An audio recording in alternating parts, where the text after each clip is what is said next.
ভিডিওতে দেখা যায় কুমিল্লার ভিক্টোরিয়া কলেজ ও শিক্ষা ব্যবস্থা প্রসঙ্গে ফোন কলে অপর প্রান্তে থাকা এক ব্যক্তির সঙ্গে কথা বলতে গিয়ে মনিরুল হককে বলতে শোনা গেছে ইসলামিক স্টাডিজ ও ইসলামের ইতিহাস বিষয়গুলোকে চিড়িয়াখানায় ঢুকিয়ে দেওয়া উচিত। ইসলাম হিস্ট্রি, অমুক সাবজেক্ট, মোগল সম্রাটের ইতিহাস পড়া এইসব পড়েন না মাত্র আল্লাহর রাস্তায় চিড়িয়াখানা করেন।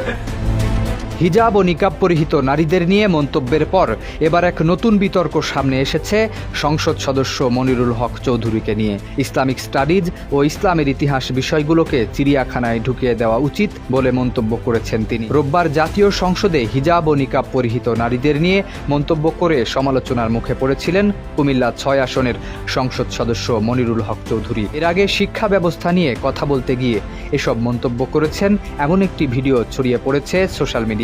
ভিডিওতে দেখা যায় কুমিল্লার ভিক্টোরিয়া কলেজ ও শিক্ষা ব্যবস্থা প্রসঙ্গে ফোন কলে অপর প্রান্তে থাকা এক ব্যক্তির সঙ্গে কথা বলতে গিয়ে মনিরুল হককে বলতে শোনা গেছে ইসলামিক স্টাডিজ ও ইসলামের ইতিহাস বিষয়গুলোকে চিড়িয়াখানায় ঢুকিয়ে দেওয়া উচিত। চিড়িয়াখানায় সাবজেক্টগুলো রাখতে গিয়ে খরচের বিষয়ে সংসদ বাজেটে আলাদা প্রস্তাব রাখার ব্যঙ্গাত্মক মন্তব্য করেন তিনি। এর আগে রোববার জাতীয় সংসদে বক্তব্য রাখতে গিয়ে হিজাব ও নিকাব ইস্যুতে কিছু ইঙ্গিত দিয়েছেন, যার মাধ্যমে হিজাবধারী নারীদের পরিচয় ও উপস্থিতিকে সন্দেহের চোখে দেখা হয়েছে।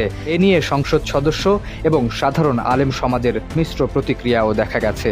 আলেম সমাজের এক বিবৃতিতে জাতীয় সংসদে দেয়া মনিরুল হক চৌধুরীর বক্তব্যে গভীর উদ্বেগ, ক্ষোভ ও প্রতিবাদ জানানো হয়েছে।